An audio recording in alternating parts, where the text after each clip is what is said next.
तुलसी या संसार में सबसे मिलिए धाय, ना जाने किस भेष में नारायण मिल जाए। तो नमस्ते दोस्तों, आज मैं आपको एक सत्य घटना को कहानी के रूप में बताने जा रही हूँ। तो आइए शुरू करते हैं। दोस्तों, हमारे घर एक बूढ़ी अम्मा आती थी, जिनको हम खाने के लिए कुछ दे दिया करते थे। आज वो थोड़ी लेट हो गई थी, मुझे भी ऑफिस के लिए लेट हो रहा था। सुबह की भागदौड़ में अपना रसोई का काम निपटाकर नहाने चली गई। इतने में ही वो आ गई और रोटी के लिए आवाज़ लगाने लगी। अब मैं जवाब देती भी तो कैसे? 2 3 4 5 बार आवाज़ लगाई, पर उसे कोई जवाब नहीं मिला। थोड़ी देर में मैं नहाकर बाहर आ गई। मैंने तो सोचा आज शायद वो निराश होकर चली गई होंगी, पर ये क्या, वो तो अब और ज़ोर से गेट खटखटाने लगी। मैं भी जल्दबाजी में भागकर रसोई से रोटियां उठाकर लाई और उनको देने के लिए चली गई। पर ये क्या, उनके तो चेहरे के रंग ही उड़े हुए थे और मुझे देखते ही वो एकदम से बोली, आप ठीक हो ना मैडम जी?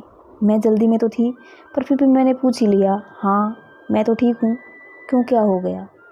तब वो रुआंसी सी होकर बोली, आप तो आवाज़ लगाते ही रोटी देने आ जाते हो।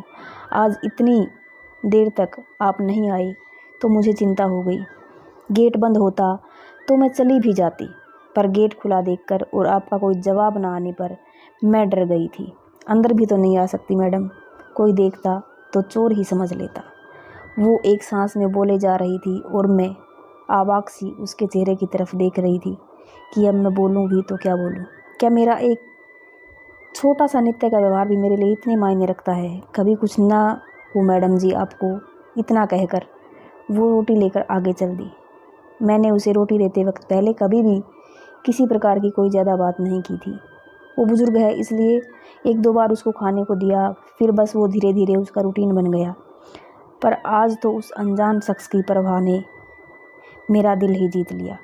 अब तो घर से ऑफिस तक सारे रास्ते यही सोचती रही कि क्या मेरा एक छोटा सा नित्य का व्यवहार भी मेरे लिए इतने मायने रखता है। मेरी 2 रोटियों ने मेरे लिए एक अनमोल और अनजानी परवाह कमा ली थी, जिसकी मैंने कभी कल्पना भी नहीं की थी। जय माता दी। ओम नमः शिवाय।